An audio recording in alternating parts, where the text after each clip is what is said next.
Welcome back to Forbidden Knowledge News. I'm your host, Chris Matthew. Tonight, my guest is Ian Wilson. Before I bring him on, I want to thank Delete Me. They are a privacy company led by consumer protection, privacy, and identity theft experts. They are passionate about making easy-to-use privacy solutions for everyday people. They are a hands-free subscription service that removes consumers' personal and private information from the leading people search and data broker websites online. Just click the link in the description and check out what they can do for you. And please subscribe to Forbidden Knowledge News on lbry.com. It's our official backup channel in case YouTube decides to just give us the boot one day. And if you've made a donation, I want to thank you so much. Everything that you guys have done has helped so much. Any donations you've made is so much appreciated. And if you would like to make a donation, those links are still in the description. Tonight, I want to welcome Ian Wilson. He has been recognized as a pioneer in the field of lucid dreaming by some of the leading researchers on dream exploration. He has freely contributed articles, books, papers to the dreaming community since 1995 and has helped hundreds of people become better dreamers. As an artist, software engineer, and avid lucid dreamer spanning 33 years, he has everything to offer with regards to teaching his skill. Ian, welcome. How are you doing tonight? I'm doing wonderful. How are you doing, Chris? I'm doing very good. Thank you so much for coming on. I personally believe that our dreams are very important and more significant to our waking world than most people even realize. I'm very interested in lucid dreaming or being able to even control your dreams, but like many people, I have trouble even remembering my dreams.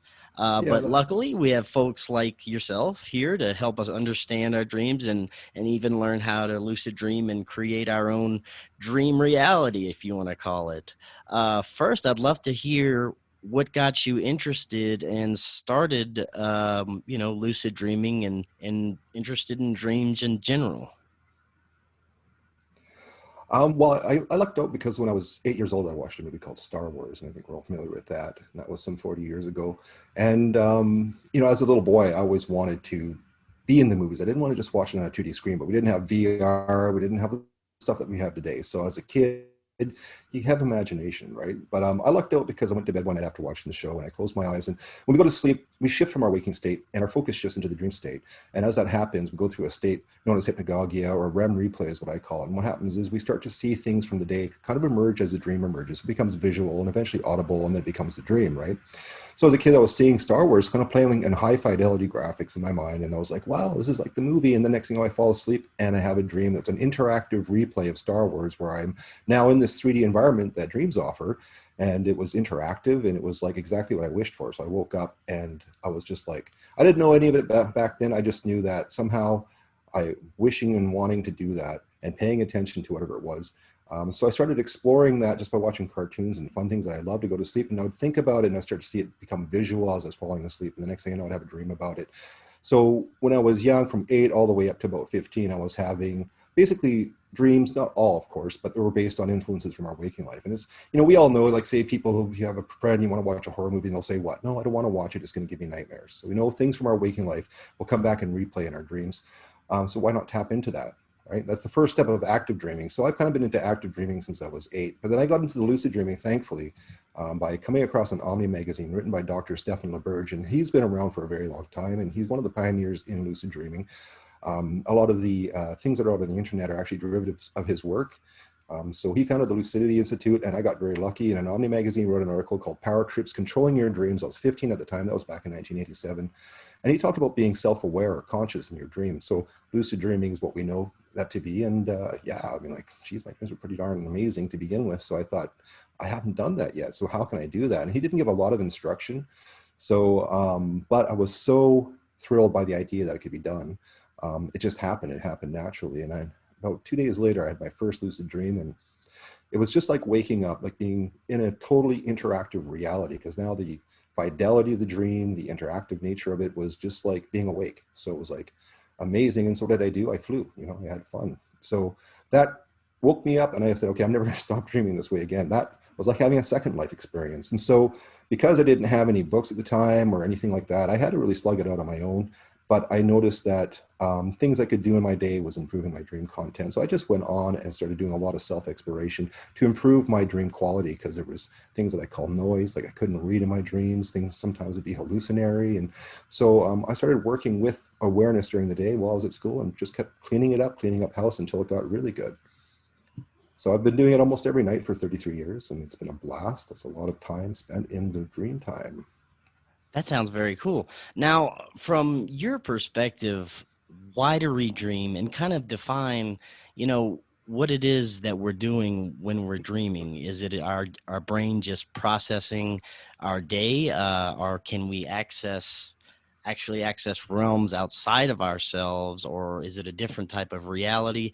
What is the best way that you can describe what we're doing when we're dreaming? Sure. Well, there's a big, broad range of things that happen with dreaming. Remember, it's not exclusive to humans, because every mammal with a brain dreams, and some birds dream. So dreaming is a part of information processing that takes part.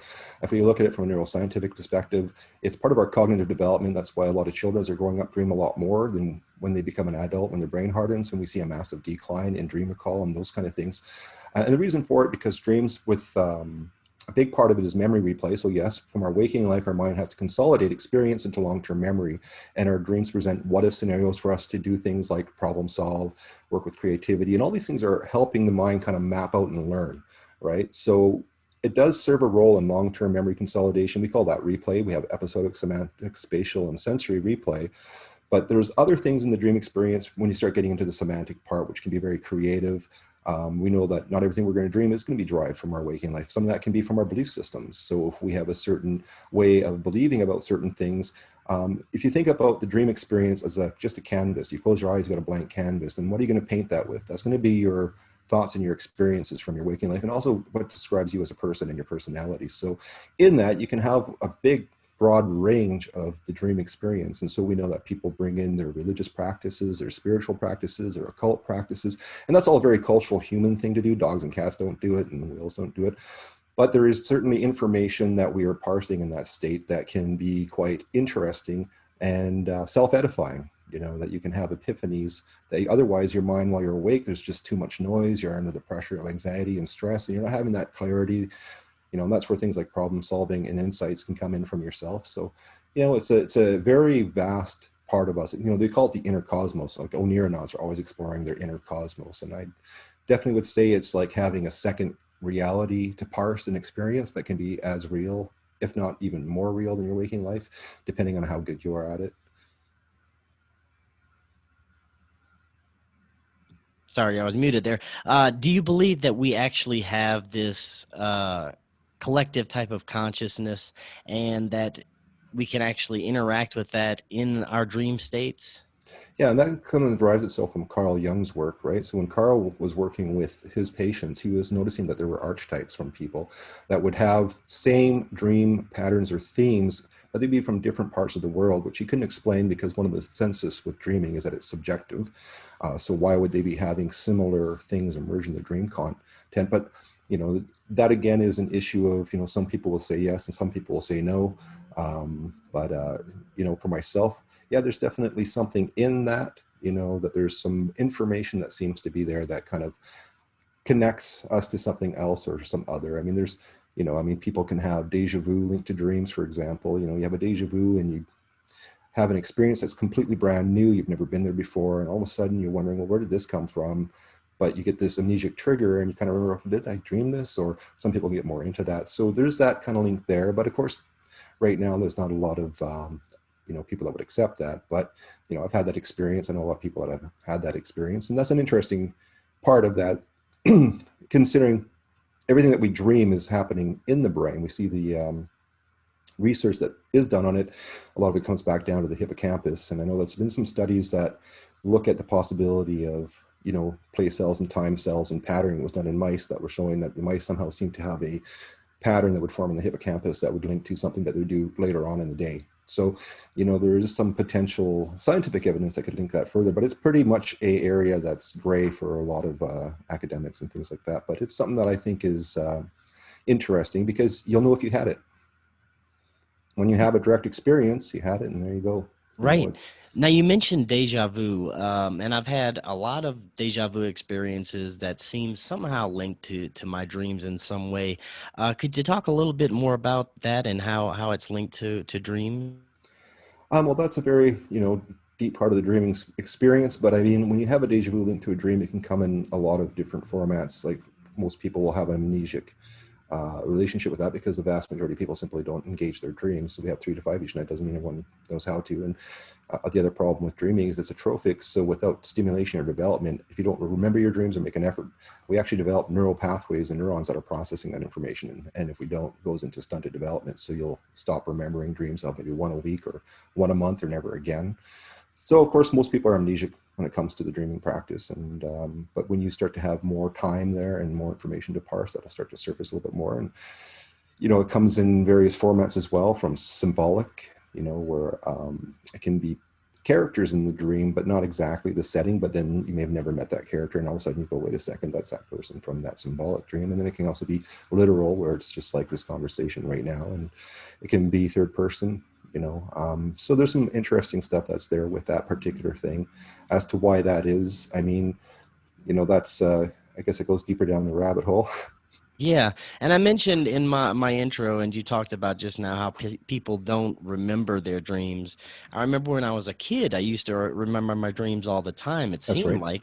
like it would be a lot easier. So what happened to us? Why don't we remember dreams anymore? Well, the thing is, like any skill or any, like if you take a child and you don't give a child language to learn, as they're developing, we are developing neural pathways as we grow up until about the age of 25. And what happens is every single route of neural pathways that are growing in the brain reach peak capacity in the brain hardens. So if a child hasn't been around language and isn't being stimulated for language, the network of neural pathways to facilitate language doesn't develop properly. So if they get reintroduced after the brain hardens and then starts to learn language, they'll never learn it fluently again. So dreams being a developmental skill, because we develop neurologically for that. We know that when we do fMRI studies on things like memory, which is in the medial prefrontal cortex, we'll see people that have dream recall have a higher density of neural pathways than the people that don't. So right there is a big indicator that we see cognitive development in the brain that facilitates the dream experience. And most people, because they're not getting that stimulation, most people don't wake up and go, I'm going to remember my dreams. They just wake up and they go about their day, and the dream memory isn't going to be there to stimulate those neural pathways, and it just doesn't develop. It goes into atrophy. So most people stunt their dream development by not participating in the 3 to 5 they have, not Yeah. putting a priority or a value in the experience. And for sure, it's going to affect you in the long run. By the time people reach 60, their ability to recall a dream is reduced by 99.98%. I definitely want to talk about how people can improve that later in the show. But I'm wondering if you could tell us what's the difference between lucid dreaming, meditating, and an out of body experience. I know they're all kind of connected in some way, and you've dealt with all of these. So could you talk a little bit about that? Sure. I mean, meditation, it depends on what practice that you're doing with meditation. A lot of the times people are trying to get rid of rumination, and that's just all your noisy thoughts to bring your mind calm and still. And also, if you do meditative practice, you can actually start to see things that you would get in the dreaming practice, like observing visual information, hypnagogic patterns, those kind of things can emerge through meditation. Because when the mind starts to get that relaxed, it starts to focus on other bands of information. And, that's what our brain does. It parses data. So it'll start processing information that comes from another focus state, right? So the out of body, again, is, like, that's a very big field too, because I have a completely different look at what that is versus what we have here and most of the information that we have here.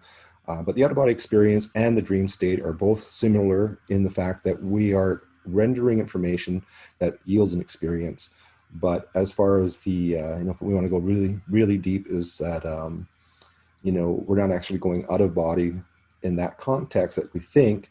But we're actually, if you get really deep into what you are, we're projecting our awareness or interfacing our awareness into the body. And now we're just kind of stepping back from that focus point. So, it's, the out of body is really kind of an interesting inversion. But that's so when I look at the out of body experience, I mean, I've done it quite a bit when I was younger, and I got to the point where I realized I was actually projecting my awareness from basically a conscious singularity or non-locality into the information that described my body. So the body was just an interface. So That's very interesting, and it makes me think more and more of the simulation theory, how we can, access different information just from our conscious states, and that life is, or our whole reality is, in a way, some sort of some simulated reality. What are your thoughts on that? yeah, so when we get into simulation theory, well, we do know one thing about reality is that it emerges from information processing in the body. So we observe sensory data from the objective world, and our mind processes that information and it creates a interface to reality, right? So everyone experiences a subjective paradox. So even though there's objective reality, everyone, even, like, it's just obvious. I mean, cats, dogs, bees will all perceive reality, the same reality, but differently through this vehicle of perception, right? So, we all fundamentally have evolved with information, because without information, we'd die. Close your eyes, you're not getting visual information. We'll try navigating through life with that. Suddenly having that happen, it'll be very difficult. So we rely on information and the processing of information to exist. I mean, even a amoeba is processing information, albeit not the same as we do, but enough so it can sense changes in temperature and find food. So it also produces information that's very fundamental to life. So information processing in living systems is a very interesting thing that happens in all life, because without it, it wouldn't be able to adapt to its environment and be able to survive. So, is our reality information? One way of looking at it is yes, it is. I mean, look at quantum mechanics and we get into things like the double slit experiment, where matter can be either a wave function or probability distribution, or when measured, it becomes a particle, right? So perhaps the probability distribution that they're looking at is information that's sort of like the data stream, right? That is then parsed and rendered into a particle when that information is now being accessed. So that's sort of a tie-in there for the idea that reality is information. It's something that I think is emerging on the world stage. I mean, look at Elon Musk; he's kind of moved down that rabbit hole, and I think even Joe Rogan's taking that a little bit more interestingly serious. But regardless of the fact if it's a virtual reality or a simulation, we're a part of that. We're the observer in that, and we're having an impact on that information every day, whether we're conscious of it or not. Do you think that improving on remembering your dreams, and kind of working with your dream state could improve your waking state and understanding Certainly. what's going on around your reality? Yeah, well, I noticed, so I do have some courses that I've developed. It's taken me a long time. I started my first program back in 1998, and this current program that I have, I wrapped it up into a little bit more fun for people, but it does deal with improving things like stunted dream development with memory. That's the first thing to go. So my first course unit is strictly dealing with stimulating memory back. A lot of dream practitioners say, well, just write down in a journal and that's going to kind of help. But in my practice, I noticed that reviewing the dream with your eyes closed when you wake up in the same manner that you start observing the dream emerge, we call that, I call it the REM replay or sensory replay construction. That's going to provide more stimulation rather than just getting up and just trying to faintly remember. So that's one of the things that we kind of work with, is memory stimulation for dreaming. And it definitely works. I mean, students that have had maybe one dream a week suddenly start by the end of the course noticing 2 to 3. And as they progress further, some are getting up to 7 dreams a night. So we work with stimulation because that's what the brain needs. If it's not being stimulated, it's not developing. So the other thing is perception. So you go into a dream, now you got your memory starting to work, and now you notice you can't taste, touch, or smell. Uh-oh, what's going on there, right? Because that sensory replay part of the dream package should be 5 senses. It should be taste, touch, smell, vision, and hearing. So same thing, we work with stimulation training during the day to provide the information and the stimulus for the dream experience, review that during the falling asleep stage, and then for example, I had a student, she was big into a lot of the Jungian, Freudian dreaming for information kind of movement that a lot of people got into, and it's been very active with dreaming for 30 years, but hadn't come across information on things like dream fidelity, improving dream quality with things like stimulation for her senses. And she started training because she never had touch, taste, or smell. So for 30 years it was audible visual dreaming. And then for the first time, she started getting tactile feedback in her dreams, which she loved. And then next thing you know, she, about a week later, had taste. No, it's nice. And then a week later, smell. So it takes a while to bring it back online. That's 3 weeks of her training herself. I just provide the toolkit. I consider my work like the gym for the mind. Either you go to the gym and you see the workout machines and start exercising, or you don't. That's amazing that you can Yeah, actually have the sense of touch, taste, and smell. It's like a completely yeah, you got to different have that. reality. That You want to you have that. It's a rich dream experience. That's where it becomes the second life. And she's Right. not the only student. Like, you can go to the course and see the comments from people that have taken it that have had improved. But they also notice during the day, because what we do know from studying dreaming is that the brain repurposes itself for dreaming, obviously. So your visual aspect of the dream is going to happen in the occipital lobe. It's not going to happen somewhere else in the brain, right? So it's not, it's for efficiency. So the brain reuses the same parts of the brain for our senses. And we know this from brain injury studies and things like that have been done on dreams. People that have had lesions and things in the sensory regions of the brain where they no longer have it in their waking life, it can go offline in their dream life. And in fact, some brain damage completely shut down the dreaming experience altogether. So, understanding that dreams are a neurological and developmental thing is very important. It's overlooked a lot by a lot of people that do teach it. So, same thing, when you go into that experience and you start having memory, now you start getting sensory perception. Well, the last is awareness, right? And this is a big thing for a lot of people, and they want to have self-awareness, because right now we're self-aware. And what does that give us? We have a sense of time. We know that we're here, and we can have choice. If we don't have that in a dream, we're at the wildness of the subconscious mind. We just go with that consciousness stream. We won't know that we're dreaming. It'll appear real, and people get caught in that illusion. So a lot of the old practice for dreaming is reality checks to try to break out of that trance-like state that we naturally go into. But we're only naturally going into it because we're not trained. Let's say we haven't trained ourselves to be self-aware. So we do the same thing with self-awareness training. We do it through stimulation, not through what I call inventive gimmicks. Inventive gimmicks is like putting a crystal under your pillow, thinking that's going to help you have a lucid dream, or dangling some trinkets, or maybe putting salt around. We're getting into sort of a practice that isn't going to stimulate the brain. That's not going to help that deficiency or that atrophy that's there. So we address it with cognitive training during the day. We look at things like, for example, the same student, she had never read in her dreams. It was a problem I encountered a long time ago. She started working with stimulation training for reading, and now she reads in her dreams, and she couldn't believe that she could do it. She was amazed when it started to emerge. So you can start working with your logical faculties and your cognitive, because all happens in the prefrontal cortex. We see it in the fMRI studies. And yeah, you want to have as much of your intellect engaged in that process. A lot of people think about shutting that intellect down, but I think it's very important. Our intellect, both here and both there, becomes very vital, because when you're there, a lot of people have a lucid dream. What do you do now? Okay, what was your first lucid dream? If you can't think and you can't act on choice, and you can't bring your intention forward, well, you're kind of still at the mercy of the experience. So there's a lot of skill involved in that. Now, have you ever had a shared dream, or is that possible to actually enter someone else's dream or share someone else's dream in that way? Yeah, I mean, that's things like that have kind of bubbled up in my experiences with certain friends and family, and I've been around other people at work where, there was actually three people when I was working at a particular place at a concession, it was at a movie theater, and they were talking about a dream, and they were all sharing the same dream content. And what's interesting about some dreams is they're so symbolic for them. They're all sitting at this very large, exaggerated table, like an outdoor picnic table, and it had all of these inscriptions written on the top, and they were all describing it all to each other, and all very shocked that, hey, we're all in the same places and stuff like that. So that does surface as well. I mean, you get into some of the people that have looked into that, like Linda Lane McGallion. She wrote a book called Mutual Dreaming.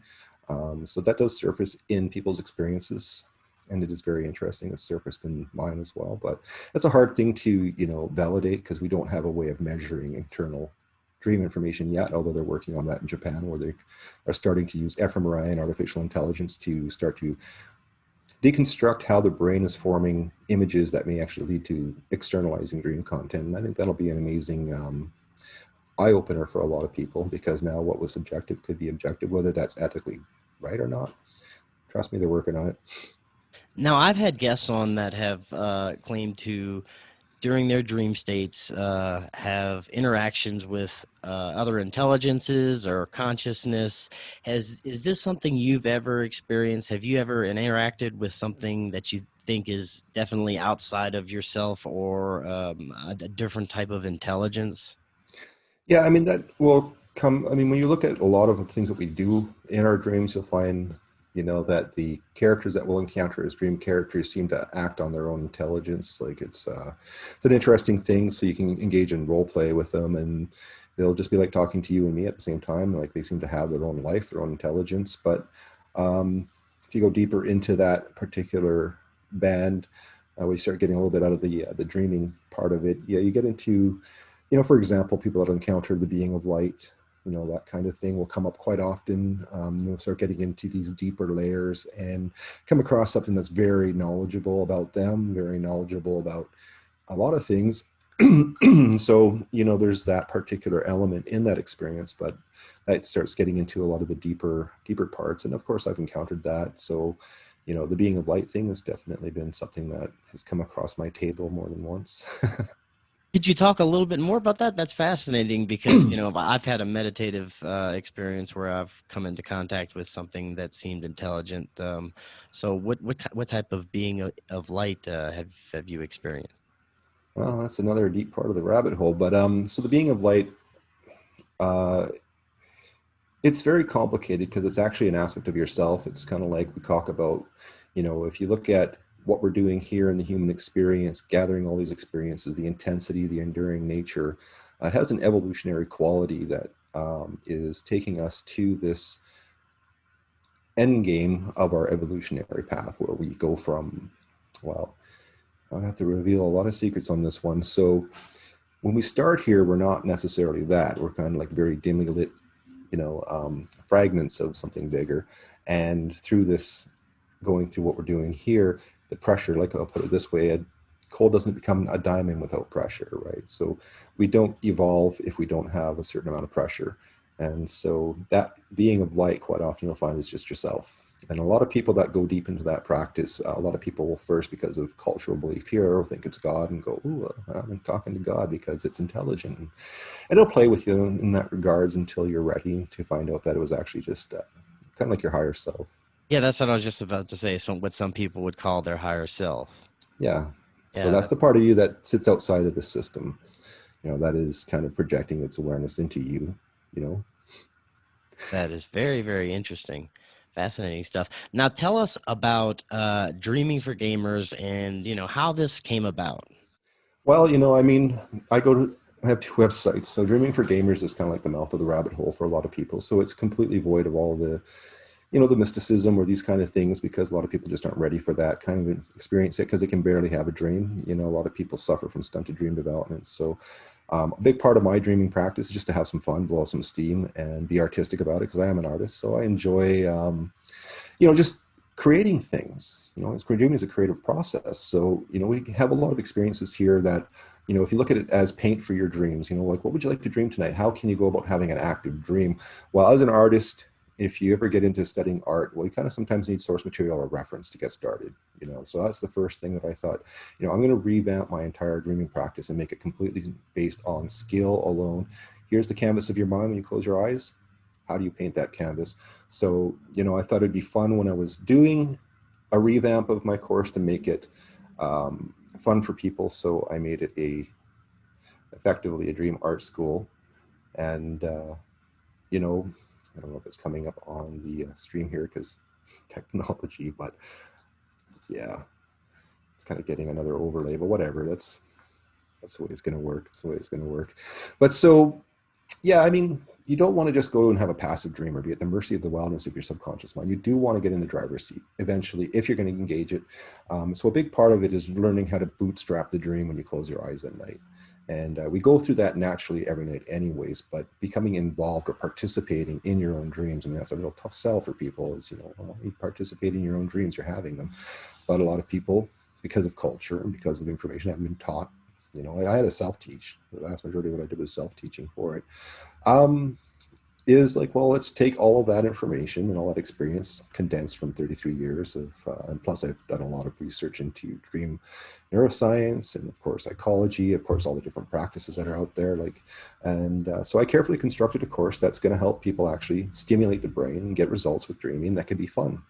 Dream in whatever you want, and it does work. I mean, we had 22 people run through the very first course and have had an interactive replay or incorporation of their source material where they thought they couldn't. And then, so, that's always kind of a nice thing when you see results, right? So Dreaming for Gamers is all basically a result-oriented dream training system that rehabilitates stunted development in people or helps with development if they're before they become, say, 25, and it all goes to ruin after that. So, but there's nothing like it out there. Yeah, that's really cool. Now, you said how many students did you have right now? Well, we've had about 192 people start at the gate for the free challenge. I have a free challenge up there, and I've had 4 students that have moved into the more advanced courses, because I was charging for the first time in 22 years. And the reason why is because I'm actually interacting with people and giving advice and stuff. So there's a lot of time commitment to it. Plus, it's, like I say, 22 years of condensed research and knowledge that went into it. But and that price tag, I think, is everyone goes through the free course and it's like, nah, I don't want to pay for this. But I made it now the price of a video game for all 8 courses. So it's $89.99 for 2 months of dream training. And if you kind of know this whole field, you'll find that's an extraordinarily cheap price for people to jump onto that practice. But I'm not really in it for the money, but I do have to. I've invested a lot of money Right. into my websites over those, hosting it for 12 years with the other site, about $40,000 between software and servers and all that kind of stuff. So I've never really recouped the costs. So, I decided, well, I don't get a free ride in life. Everyone's in my pocket to Right, live. So definitely. Now, I got to mean, it's charge. called Dreaming for Gamers, but it's not just for video gamers. I mean, you No, can create any type of reality absolutely. you want, right? Yeah, and that's what they're finding. The reason why I picked gaming is because I'm kind of biased to it. Like when I started, um, video games, when they started becoming 3D, I just noticed naturally adapted to dream replay because we think in a three-dimensional way, and 3D games were there. So I was noticing the texturing and the environments were good to. I do something called cognitive mapping, which is something that I wrote about.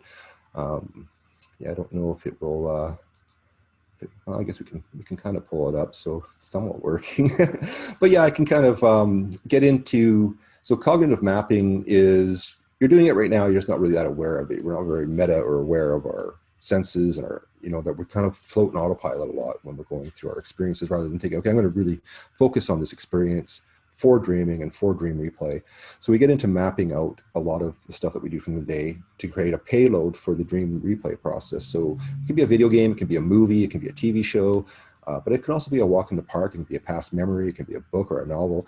Wouldn't be the best source material if it's not audible and visual, at least, and that's what the students are finding. If they start textual, they're not getting the stimulation. So I want them to have something that has a payload on it, because when they close their eyes, and we do it just before bed, you sort of close your eyes after reviewing your source material, mapping it out with the stuff that we talk about. And then you go into REM replay and start reviewing it when it becomes visual, just like when you're meditating and you start having thoughts. And that starts to kind of bootstrap the dream process. And we call that sensory replay construction, because it becomes visual, audible, even tactile before it becomes a dream. And then the last step is when your awareness can merge into the actual dream, into whatever dream avatar that you're looking at, or yourself. You let the dream wrap around you. So we get into bootstrapping the dream process that way, but it's developmental. So a lot of people, I'll see, they'll start and they might only get a little bit of a visual replay and no audible. And then if they continue to practice, they finish visually, go, oh wait, now I'm starting to get audible replay in the SRC. And, then all of a sudden, I can actually now get some tactile feedback in the SRC, because it's linked to the dreaming mind. It's a good way for me to gauge atrophy with people that are,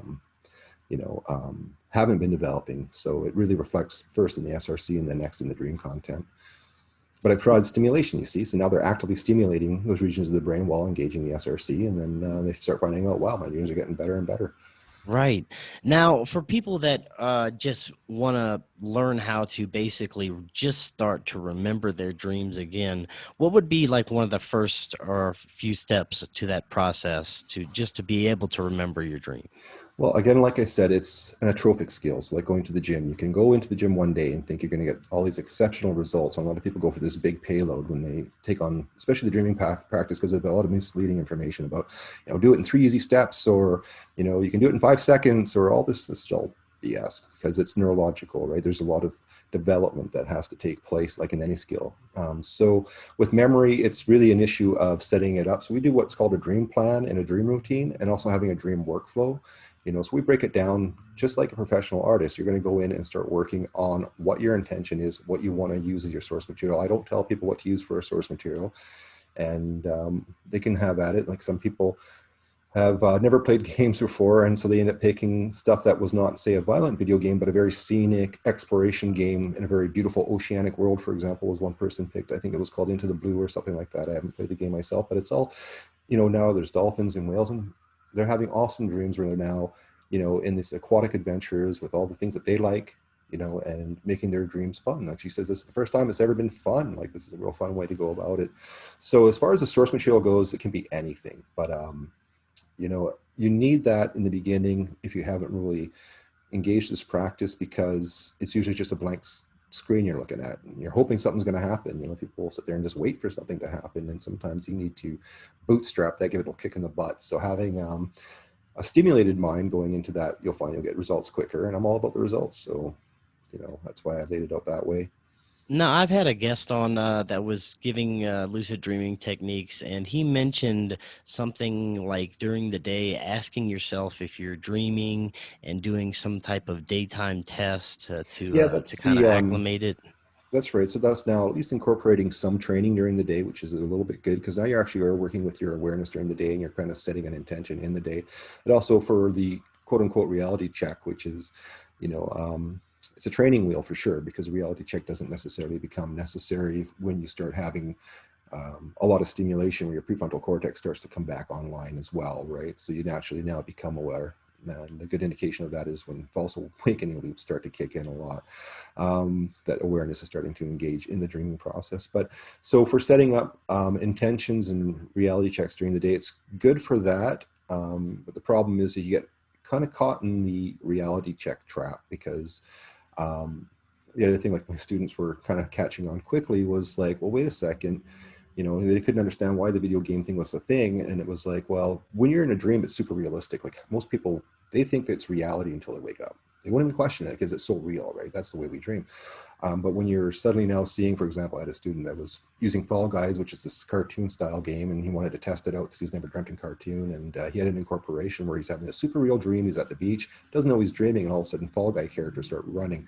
It makes it very easy to kind of go, wait a second, this isn't reality. There shouldn't be these characters there. So, you know, they kind of caught on like, oh, I get it too. Now you're making it so the dream state becomes very easy to identify because it's not always presenting ultra realistic, trance-like, super real experiences. It's starting to give something for your logical mind to go, wait a second, this is definitely a dream because it's so obviously not, you know, from your waking life and the way you're used to it. So, but we get into a lot. I mean, it's a very advanced system. There's 8 courses in that whole regiment, and 3 courses are neurological, which deal with memory, awareness, and perception. Then we get into psychology, nightmares, overcoming fear. We have a lot of what I call negative psychological inhibitors that get in the way of their dreaming practice. A lot of it's from our childhood, you know, stuff with skeletons in the closet. So it deals with the house cleaning. We all go through the house cleaning. I want to go through a couple of things that you mentioned. You mentioned false awakenings. I remember having those growing up as well, where I'd dream that I'd be awake, I'd get up, I'd go get something to eat, do a whole bunch of things, and then I wake up again, and it was just a dream. And this may have happened, you know, 2 or 3 times. What's going on with that, and how is that an indicator that you're, you know, improving there?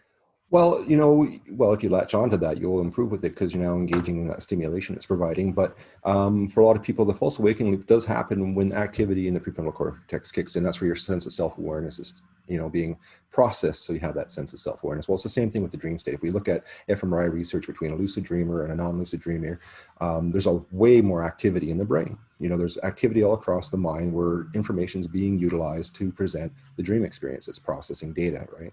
So when you start having false awakening loops, it's a good indicator that aspects of your prefrontal cortex now is now engaging with you in that. And, you know, so you are aware, you may not be fully aware, because it's so clever and how the realism's there. And but that's common when you start getting into, like, the other thing that I designed in this course is I'm very aware of 3 key things that a lot of the beginners don't quite understand when they jump into. They want to go to the very end, you know, I want to have that lucid dream right now. I've never had one before. Let's take an advanced technique, right? You know, for example, physical muscle relaxation, which is great. It's a great technique.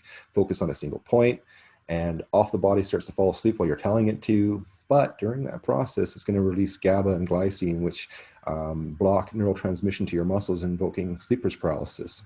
Right. So a lot of beginners, because they don't know there's other methodologies to getting into that state without having to put your attention on your body, will go through sleeper's paralysis. And that scares them because they're new at it. Very common for fear to invoke a fear replay. So they get the old hag, they get shadow people, they get goblins, whatever their belief systems might throw at them will play out in a sleeper paralysis for a beginner quite often. Very common. We see that in a lot of literature throughout the years. And then false awakening loop is another example of that. It's just, you know, you've fallen asleep, but you've now managed to bring a certain amount of your self-awareness into the dream, but not enough where you are familiar enough in the dream to recognize that that's what it is. So you'll go through that, oh, I'm just doing my brushing my teeth, going to school, and all of a sudden you get halfway to school and boop, you wake up and go, oh, I was just dreaming, and you repeat. So it's the false awakening loop, and then boop, you wake up again. But when you get into, again, the style of dreaming that I do here, your false awakening loops can be based in your source material. So you are waking up in a source material and you're like, wait a second, oh wait, but in my source material, so the false awakening loop suddenly gets easily, assessed as being a dream, because we're kind of changing the mechanic there to break that trance-like state. And the other thing is dream lock, and it's not a bad thing. These things aren't bad. Like, I used to use sleep paralysis induction a lot for being self-aware during sleep. I liked it because it got me results, but by that time I had enough experience that there was no fear. There was no connection to fear in the dream state at all. I realized dreams were inconsequential. All the consequences were in waking life. Dreams you just wake up from, so nothing to worry about there. But so dream lock is, for example, someone racing through the gate. They want to have a lucid dream right away. They go through whatever practice they've jumped into, some advanced technique. The body falls asleep, the mind stays awake, and the body goes deep sleep, and they're stuck in a lucid dream. But now they don't know what they're doing. They have skeletons in the closet. They haven't done any house cleaning, and it might be a scary dream for them. Or they're stuck there for a long period of time. They might be in there a lot longer than they thought they would be. And so I try to do stuff to break away from invoking fear for a beginner. So we use SRC. And the reason why we're using that method is because your attention now is on the actual dream, not on the body. And it merges in with the dream content that you're looking at. You get into an active dream that you want. So you're less likely to be afraid. So it's not fear invoking. That aspect is fascinating to me, especially the sleep paralysis. At one point in my life, I had that happen. I had the shadow figures that were appearing. Could you talk a little bit more about what that is, and how that's caused, and Sure. getting over that? We all go through that. I mean, because when we become conscious in this state, our subconscious mind is replaying information based on our feelings, our beliefs, and things like that. So when I was going through super paralysis in this practice, I started encountering a lot of the things that, like, shadow people, of course, and I was raised up, so there was a lot of Christian beliefs in hell and the devil and all that kind of stuff. So I had one sleep paralysis where there's Satan and he's trying to be all this negative stuff. But by this point, I got so good at just recognizing the dreams that I just looked at the archetype that was there, and I just went, well, let's just deal with this. And I just deconstructed it into basically hypnagogic information and threw it away, and it never bothered me again. So I realized it was just an artifact of localized belief that was now actualizing in fear replay. All right. So I study a lot of, you read my course on overcoming fear and nightmares, you'll understand that, I've had to go through that too, go through the, the boogeyman in the closet and that kind of stuff. But a lot of that can be based on our fears. The shadow people too is also in a perception thing. That a lot of the times they're actually just dream characters and we're not perceiving them properly. So they just look like shadow people, and I've noticed that again, early on. I don't have it anymore, but when I was younger, when I was noticing all this deficiencies in perception, one time, it was, all I could see were shadow people, and I started shifting my perception, and all of a sudden they all became people and I could see what they looked like. And I was like, oh, well, this is just an issue of perception. I wasn't on the right frequency maybe, or not parsing the information properly, but you get into those challenges back then. But once I started getting into working with dream fidelity, cleaning all that kind of stuff up, all that stuff just goes away. All the Jungian archetypes, your teeth falling out, or you hear all that kind of stuff. That to me is the house cleaning. That's the early stuff with it. But once it's gone, it's gone. No more reoccurring dreams, no more ruminations, no more nightmares. I don't think I've had a nightmare in over 33 years. Yeah, I was talking to someone earlier, actually, on an earlier show that I was doing, about how shedding fear helps so much in our waking life. And now you're talking about how, shedding fear can help in your dreaming life. I find that, rather synchronistic that we're talking about that That's earlier. important. But it seems to be one of the most important things really ever, is to get rid of fear so that we can move forward in anything. Fear is the dream killer. Well, the problem with fear too, when you look at studying fear, unfortunately, people say, well, dreams can't hurt you. Well, they're not exactly being honest, because there is one particular series of dreams that can become quite complicated for people that are going through fear replay as a nightmare. The problem with it is dreams connect to our limbic system. So our body does release the same hormones that it releases during the day to create the fight or flight response, right? And so that's adrenaline and cortisol, which causes your heartbeat to rise, you're going to breathe heavier, your blood vessels constrict, and it can elevate. And if it elevates, we have the primus, which is a nerve cluster in the cerebellum that gets short-circuited and causes that paralysis or that terror, so it can escalate to a night terror. Now, of course, in a dream, it's not real, so you don't need to have fight or flight. You're sleeping, right? But because it seems so real that your body now is responding to it and going through fear replay. So, people that have fears, and then most of us can now rationalize through a fear. So we get spooked, our prefrontal cortex kicks in and we start to rationalize. Is the threat real or is the threat false? We go through that in our waking life. But a lot of it comes from our childhood. Unfortunately, kids can be exposed to a lot of things that are going to invoke fears. Well, fear replay starts to, especially in a developing mind, form actual neural pathways for that. It starts to embed and it can become a phobia, and those get a lot more hard to get rid of. And those phobias can also play out in the dream state as nightmares. And if it gets even really bad, again, this is people who don't have fear management, right, or don't work with fear management, and they let the fear get the better of them, it can escalate to even things like mental health issues with like psychosis and things like that. But again, that's the escalating factors. So when we get into resolving nightmares, it's not an issue of facing your nightmare while you're in a nightmare, that kind of a practice. It's about recognizing what the fears are while you're awake and working with releasing them, because it's just embedded patterns of thought and emotion. And mostly it's the emotional charge behind it that gets the replay always happening. And then we work with what's called positive psychological enablers. So we start to try to break down what's your negative self all about? Because we all have a shadow self. We all have an anti-self, or the negative bias in us, our inner self-critic. And it's not a healthy thing either, because that's the kind of part of where people can't look in the mirror anymore. They look in the mirror and they hate themselves. It lacks love, it lacks any empathy for themselves. So the negative part of us is really bad, the self-sabotaging part, and it'll reflect in the dream state as well. So what we do is we work on understanding that and working on positive, psychological enablers, so that we can now, if I say, well, I can't, you just kind of flip it to I can. You start breaking down your own programming to get rid of the junk that's in the way. And yeah, of course, one of the things that I look at, and that is the wildness of our subconscious mind tends to be the wildness of our conscious life for some people. And I noticed that in engaging people that have drug addiction and homelessness and that kind of stuff, that you really see where they're ruminating, and even while they're awake and talking to you, they get into loops, right? They get into all these thought loops that are derivative of things that they're not being able to release from or let go of and resolve. So Yeah, that's pretty profound how we can get stuck in those loops. let the past be the past. Yeah.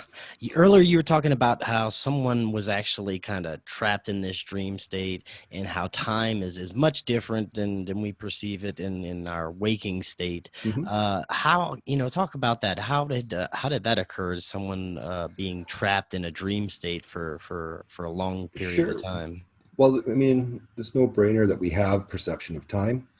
There's like we can be driving and our perception of time can cause a sense of durry where it can speed up or slow down. We don't notice time passing, because time emerges from information processing. It's linked to how we're processing each frame of information as it's presenting itself, and very, very fast, of course, but that creates our sense of time. Now, we do know, like with hypnosis, even meditation, even with dreaming and entheogen use, that people can have a prolonged sense of time. So their sense of time can be longer than the duration of time physically seems to be taking place. And that is starting to get some better research on it. They're linking it to GABA, and also our hippocampus, which is, especially for dreams, is releasing the dream replay information, but it goes through oscillation frequencies. So it can release more information or less information.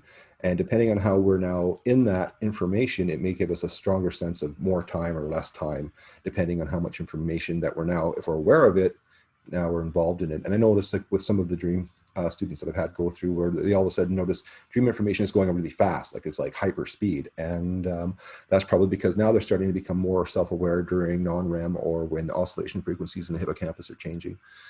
So I've experienced it. I mean, I've talked to a lot of people that have had, you have a 30-minute nap, but you feel like you dreamt for hours. I mean, Christopher Nolan played on that, right?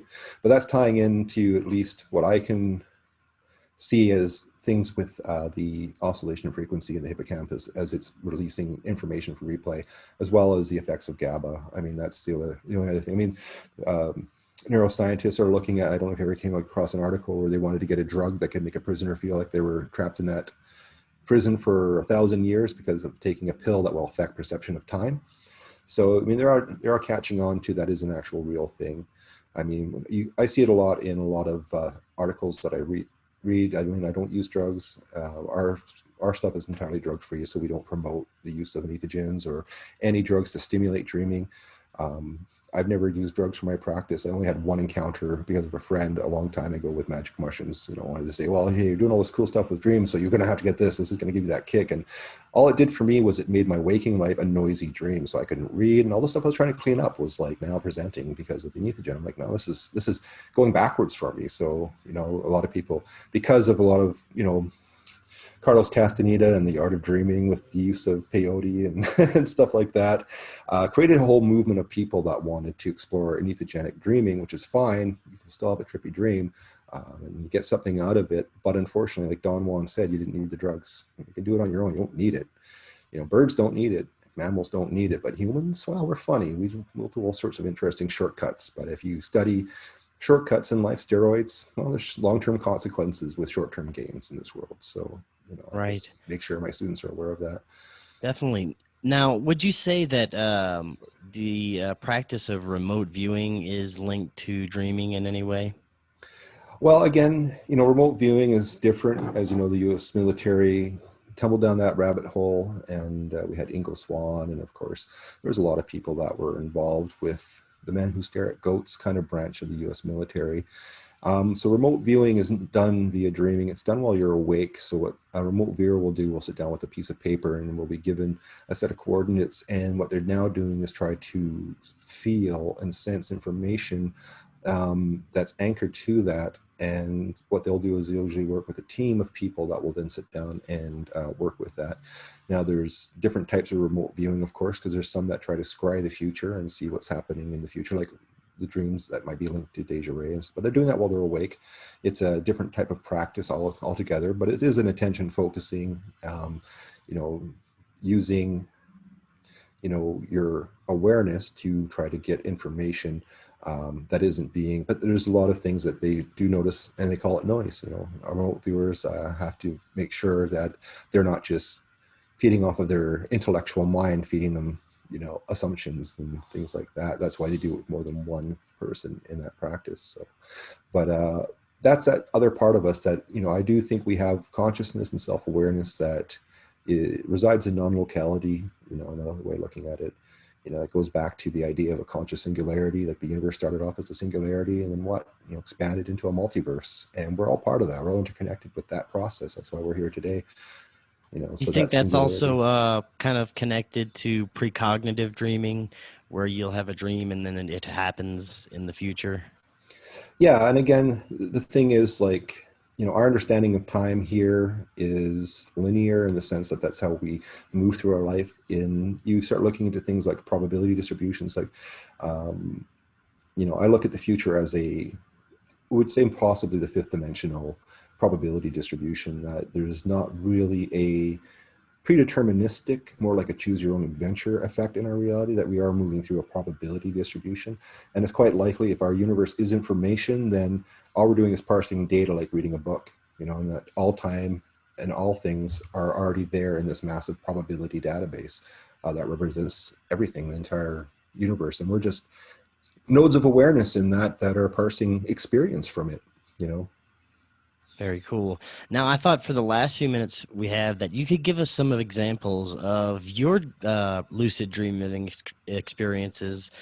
Maybe some of just the most profound one that you've had recently, or any of them at all that may give an example or a better idea of what this is about. Well, yeah, I mean, there's so there's so much. I talk to someone that does it quite regularly. I'm on the entertaining side of things. You know, I still work with source material and I have fun dreams. So, you know, I to this day I'll play certain video games like Fallout or Borderlands, or right now I was doing Star Wars: Night of the Old Republic, and I was just having fun dream replay with that, lucid, self-aware in it, and just acting, role playing the way I do. You know, I do a lot of fun stuff with it. Other things with the lucid dreaming stuff. I mean, it can get into, releasing anxieties and stresses. We all build those up in life. So even I too have to do some house cleaning. So, I'll find myself, especially after something traumatic or like a relationship breakup, I go through a process of sorting all that out, or someone passing away. And my lucid dreams tend to present, a way to work through the releasing of those kind of emotions that come from it. So I overcome grief a lot quicker. I'll overcome trauma a lot quicker. It helps me get rid of the past, and it keeps it there, but it gets rid of the emotionality, the charge that's there in it. So, but I have a lot. I mean, we're talking, the vast amount, just like even on the weekend, it was nothing but, like living in your own, through the rabbit hole, Alice in Wonderland adventure slash Dr. Parnassus Imaginarium, right? Like when you get into it where you can do pretty much whatever you want. I'm into the story, the narrative, the role play, the time too, because I'm into cultivating time with dreams. That's a big part of my motivator, because everybody's going to, of course, die. We're all traveling at the speed of life. There's a sudden stop at the end. How do we get more time? Well, I found through being self-aware in a dream, I'm gaining time. People that don't engage in dreams, they actually, if they are amnesic dreamers, by the time they reach 80, will have slept away 25 years of potential experience. Now, if you take the atheist approach that we don't survive death, well, you're not getting those 25 years back, of lost experience, right? And a lot of us are experience junkies. That's why people take the entheogenic route, because it's working for them. They want that experience. A lot of us go to movie theaters because we want that experience. But dreams for me is just another vehicle of experience and self-expression. But I look at it as, the ultimate form of art. I come at it really as an artistic, creative process. And once you clean up all the garbage and start having really great dreams, you kind of don't want to stop. It's like, well, I've worked hard for this, so let's keep maintaining and having amazing dream experiences until, that sudden stop. Yeah, so basically, anyone can do this. Anyone can go to sleep and live any kind of adventure or lifestyle, or the Mhm. craziest, most amazing movie they've ever seen, Sure. and do this whenever they want, just by practicing with this. Yeah, well, of course, because like I said, if you're not, again, stimulating your mind for it, and like, I've had students that engage the memory training, they step away for a little bit and they come back and go, I was noticing I was getting all these results, and I was working with the dream plan, in a dream routine. And then as soon as I stepped away, it just all kind of like it went away. And I'm like, well, because first of all, you have atrophy. Atrophy isn't treated um, by starting any skill and then suddenly stopping. We all know that.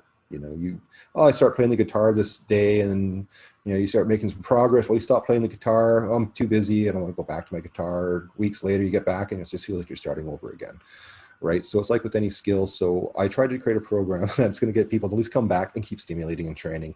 And some got a bit overwhelmed by it because they started training so much. But it's like anything, you got to find a pace with it where you're not letting it go too far that the atrophy creeps back in, but you're going with enough training that you're resolving the atrophy. So you're seeing the results. Because I like going to the gym where we see our body get healthy and strong. You can only measure it by the results of the actual dream content and in the dream experience. And so it becomes just self-evident that, hey, this work that I'm doing here is producing this result here in my dream state.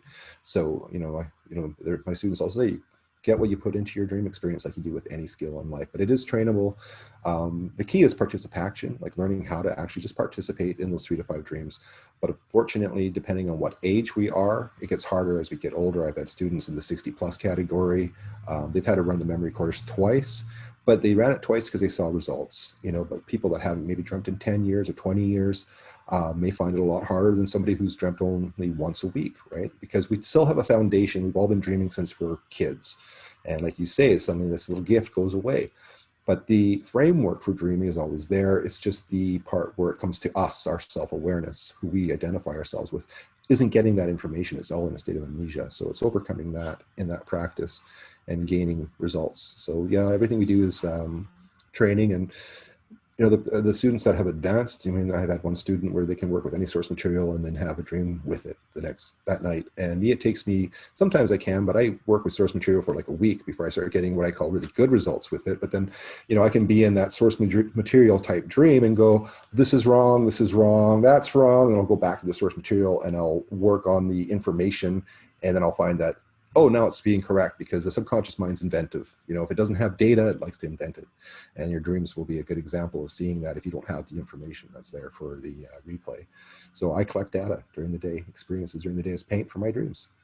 That's awesome. And I do have a question that I almost forgot to ask you from one of my friends. They want to know that they're having a lot of recurring nightmares. Hmm. They want to know if there's an easy way to turn a nightmare into a good dream or just get Yeah, rid of it altogether. I mean, like anything, these are pretty much, again, it can stem from a trauma or fear, that's usually from our childhood, so it's kind of got a bit embedded. Reoccurring dreams are a good example of that. Well, what we do with that is when you start getting into active dreaming, a lot of the time your mind doesn't have time to replay that nightmare because you're too busy doing something else, so you're already diverting your attention away from it. But like with some of the students that we've had come through it, for example, one was getting into that nightmare environment, and because now they have some training, they have some skill, they were going through that and then went, wait a second, no, I'm just going to change it. And right there in the dream, boom. Because what happens is when you start to think, now that you have self-awareness, you can make choice, the hippocampus is now going to say, well, oh, this memory packet needs to come out. This is what you, the occupant of your experience, is saying, yeah, no, I want to play this. And it will change and morph right in front of you in the dream state and become that, right? And it just, that's now you're working with your dreaming mind and not letting it be in the wellness of your subconscious. But it is a skill. It takes some time to get that. We had another student, I mean, he was quite happy because now, we all have our little bit of skeletons in the closet from our dream state, having nightmarish elements that need to be released. And so he was quite happy that you got to beat up the dream characters that were giving them nightmare. He went all Neo in the Matrix. And I find that's quite often the case. Like a lot of the ones that get now self-aware, they just it's like you become Neo in your own Matrix, in the Matrix of the mind. Man, that is really cool. Now, before you head out, let everyone know if they're interested out in finding more about this. It's dreamingforgamers.com and anywhere else they can find your work or anything else you're working on. Yeah, so that's the start of the rabbit hole. If you had a dream come true and you want to dig into that, you can go to yourdreaming.org. I have information on that there. But I mean, for like I said, most people, the sooner you start with dream training, the sooner you start addressing atrophy, and the sooner you can get your dreaming mind back online. Like one student ran through 2 weeks worth of training and in 14 days accomplished what took me 2 years to do. That's the difference when you have information that comes from experience versus not. So they now they're just awesome. Like, I mean, I love what that person's now able to do with their dream experience. And it's not like you have to stick around forever. A lot of times people will encounter my work, get what they need from it, and then they're gone and off on their own, doing their own. Because my whole thing with the dream practice is it's all about you and your dreams, your relationship with your dreams. And so I don't teach people or tell people what to dream. I just give them skills. And I always emphasize, this is your dream experience. You're the dream artist. What are you going to paint? So I don't say, dream what I dream. You're never going to do that. I can't dream your dream for you. You can't dream my dream for me. But I can definitely provide the skill set to improve your, knowledge and practice in that in a way that's very result orientated. But it Oh, takes yeah. time. I won't lie and say, oh yeah, you're just going to do it, it's going to be easy. There's a lot of people that lie about it and just try to get, we call it clickbait and stuff like that, but I don't. I mean, I know the skill. I know people like myself that train very hard at it, and we all know we got there from practice and work and dedication to participating in that process. Yeah, man, this is such so cool stuff. Who wouldn't want to, be able to control their own dreams and live in an alternate reality? So, encourage everyone, please go check out those websites. I'll have those links in the description. And Ian, thank you so much for joining us tonight. We'll have you back on. We'll go deeper down the rabbit hole next time. Yeah, I mean, there's a lot of fun things we can talk about because, again, when you start engaging what you are, self-awareness and consciousness, and you start going beyond the constraints of this interface and find out, hey, you're just focus states, focusing on different parts of yourself. There's a lot more to you than right here. Yeah, man, fascinating stuff. All right, Ian. Well, thank you again. You have a good night until next time, everyone. Have a great night. Thanks so much, Chris.